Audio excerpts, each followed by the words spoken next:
Hello, it's Scott Manley here with episode 32 of the Reusable Space Program, and it may in fact be the last one, or at least the last one for a while. We don't know at this stage. You see, a disaster has befallen the program. Now, I'm not talking about the usual launch disaster, as we have launched quite a few things and perhaps lost a few bits here and there. In this case, we decided to launch a new fuel tank to the space station to replace the one that was there.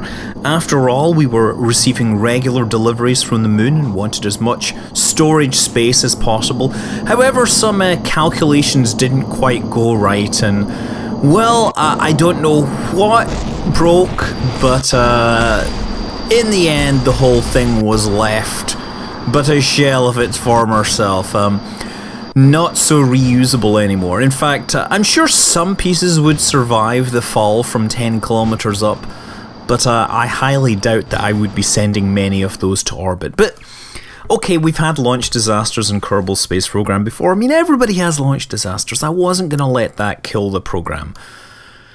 Anyway, if you remember, the crew of the, well, it was called the Olympus ship, but I also called it the Prometheus. They were in orbit around Moho. They had just arrived and had managed to insert themselves into a highly eccentric orbit, which passed within 30 kilometers of the surface. They had barely enough fuel to touch down, but their spacecraft did not include hardware to scan for kethane deposits. So they were kind of stuck. They had one chance to land on a kethane deposit where they could mine it. If they missed that, they would be stranded on Moho. Without the hardware to scan for it, it would be a matter of luck. Fortunately, the hardware had previously been launched, and despite being launched before the Prometheus spacecraft, its rather circuitous route to Moho meant that it arrived 25 days after the initial crew arrival. And so here we are, we're putting ourselves into orbit around Moho, and this burn took the better part of an hour and a half. Of course, I just let the autopilot do this and recorded things. You see Moho sliding past. It's quite a speed here. All those craters there looking quite nice.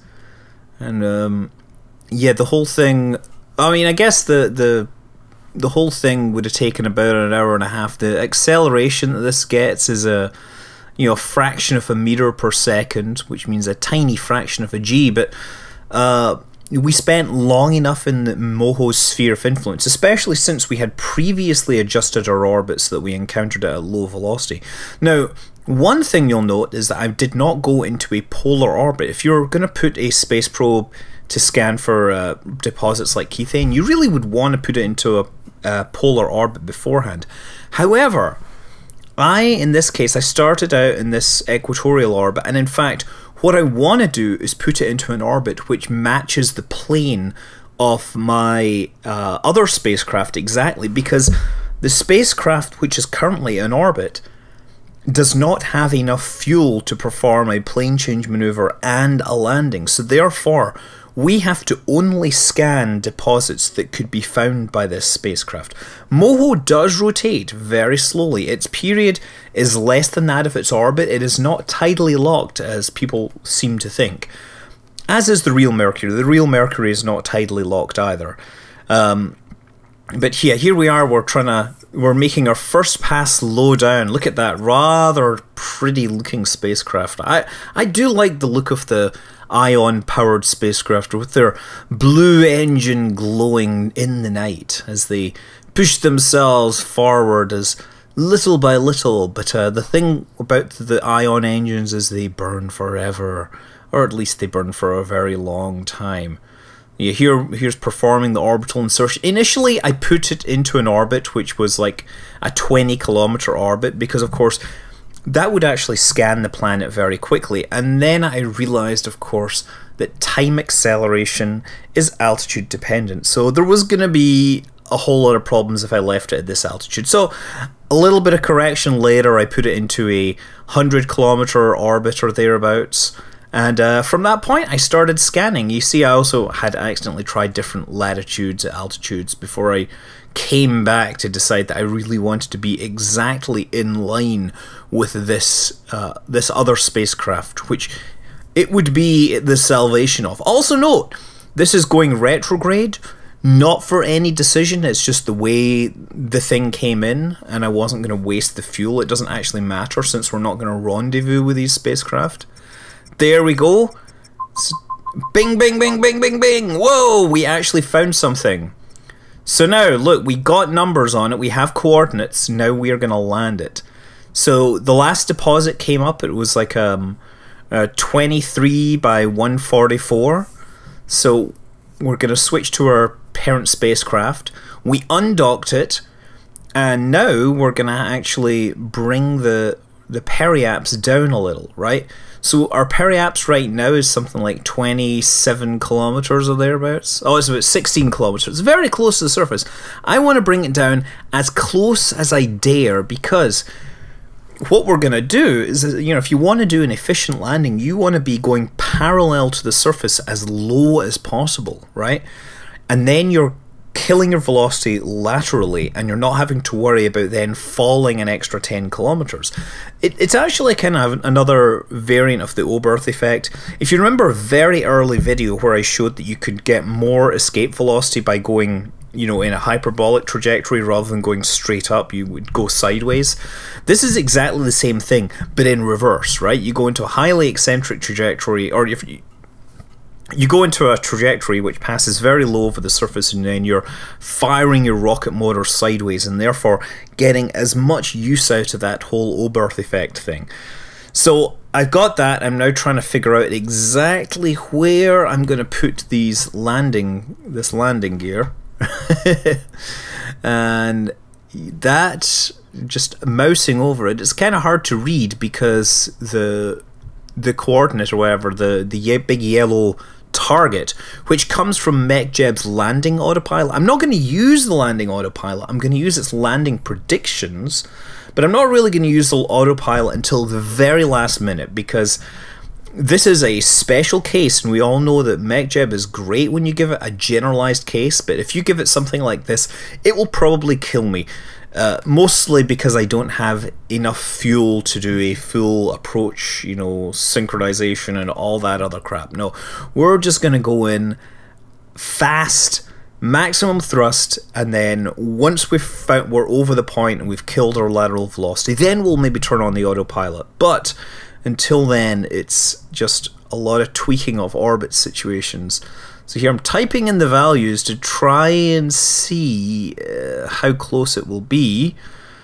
And yeah, I think that's it's going to be pretty close to periaps, which is actually really good. So we'll just we'll just set ourselves up to go retrograde and make sure we're in the right coordinate system. Burn the engines just a little. We're bringing it down here because this is the most efficient way to do that, right? We're only wasting a tiny amount of fuel doing that, and that will actually save us falling 10 kilometers essentially vertically. So we've essentially managed to drop our altitude by 10 kilometers for practically no fuel use, and that is a good thing at this time.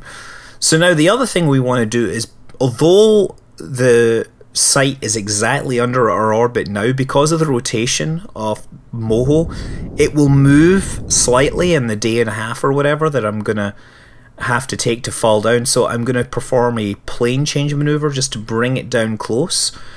That is us. We are on our way. We have left the ship behind. It will disappear into the night as Moho starts to loom large in our windows. You see the mapping thing, the mapping probe going there. The wrong way around, but it doesn't matter because it's going to be running its sensors one way or another. There we go. And yeah, you see how we're starting to get separated from the target spacecraft. Unfortunately, it will be quite a task to get a rendezvous to this thing. I'm going to have to be very careful. Very careful. But continuing on our approach to the planet Moho and slowing things down. Let's just see how we're doing here. Just adjusting maneuver nodes to make sure that our well, you see how the maneuver node goes, right? We're trying to tweak that just to make sure that everything is lined up here, right? So adjusting the burn time. We want to know exactly when we burn so that we end up essentially pausing over the target. The maneuver node is just going to be like a bit of it's going to help us, right? But we're still going to do the burn, largely ignoring it. It's just going to... The reason I'm putting the node in is I need to know timing. Because if I burn too early, I run out of fuel and die. If I burn too late, I overshoot and miss the deposit, and therefore die. So this is going to be a whole bunch of guesswork here. As I said, we can't really trust MechJeb to do this for us, but hopefully my human ingenuity will triumph over the mechanized perfection of Mechanical Jeb. And there we go. We're running this at 4 times time acceleration again.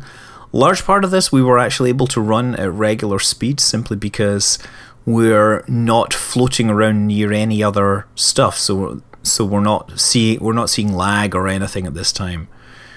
Here we go, 13 kilometers. Starting to get ready. We're just trying to guesstimate when to burn, reading off the estimated burn time versus the time to complete the burn, time to node, and I'd say let's start burning now. There we go, maximum thrust. So in a moment what'll happen is we will kill our lateral velocity and we'll start to see landing predictions.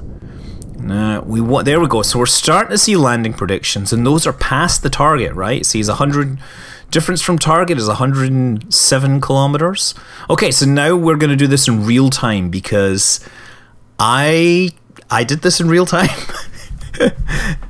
Unfortunately, I didn't record a voiceover in real time, but I was really rather impressed because by sheer fluke, well, everything went rather well.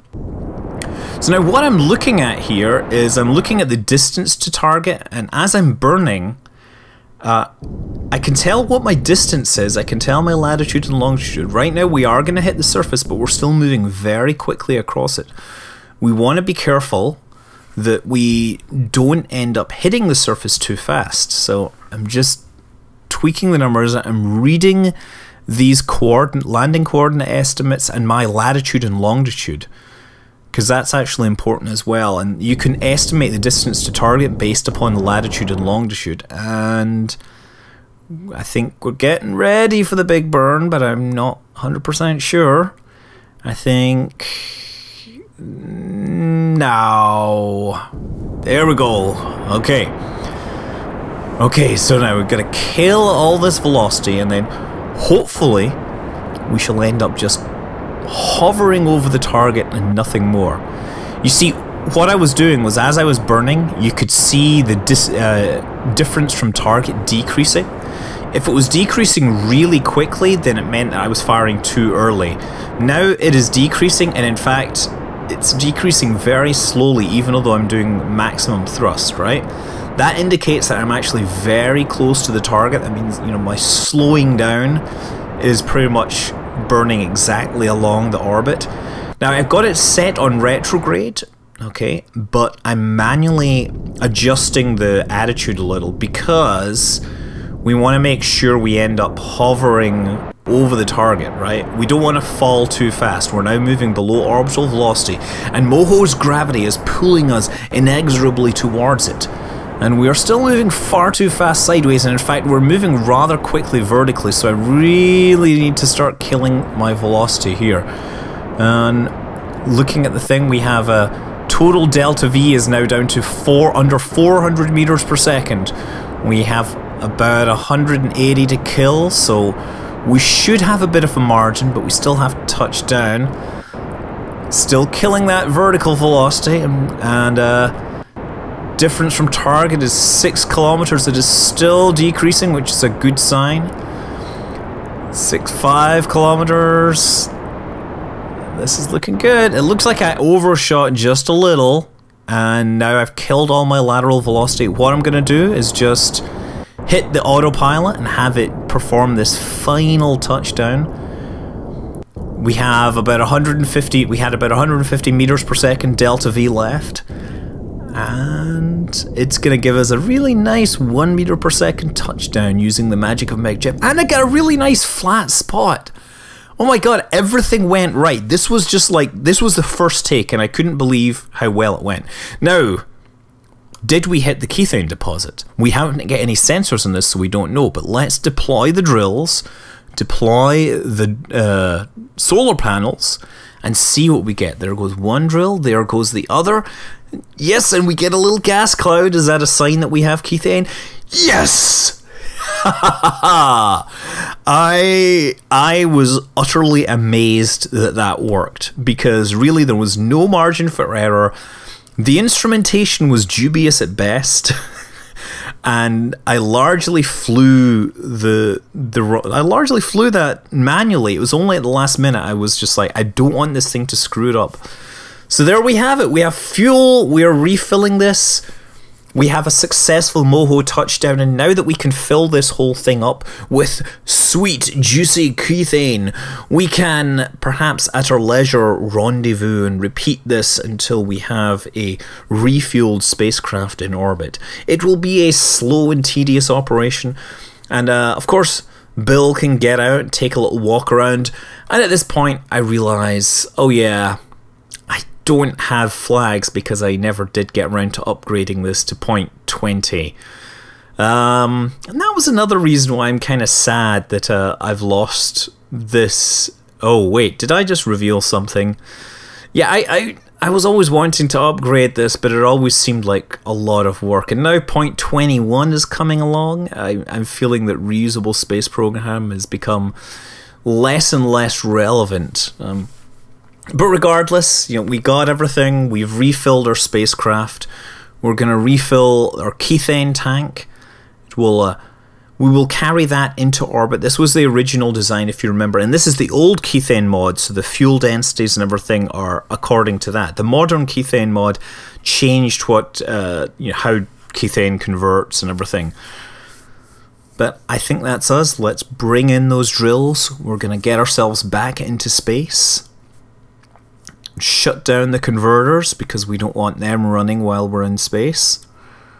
And wow, we do take off, but it is a slow liftoff. It's only a meter per second or so above actual gravity, but using that is enough. We can send ourselves into orbit. I probably made a bad decision by simply going towards the 90 degrees vector without actually figuring out what my target attitude or inclination is. But that's not the worst. The worst thing is, I logged in today to perform the rendezvous, and the disk is dead. I don't know what's up with it, but the disk that has all the reusable space program stuff is gone at this time. It may be recoverable. I do have an old version, but at this point I may consider just updating everything, copying over the ships that are good. I'm not sure. Yeah, I really wanted to show my my air probe, my airship probes that I was going to drop onto Joule and into the atmosphere of Lathe, and the rovers, and I was going to drive the rover over the surface, and I'm going to miss all that, and I'm so sad. And oh yeah, I'd have to do a rendezvous from this terribly inclined orbits. Also, if you remember, I have to manually transfer fuel to this thing. One of the more amusing things is I somehow managed to put different fuel quantities in each tank, and so I end up that one engine burns slightly longer than the other, and I end up spinning over the surface.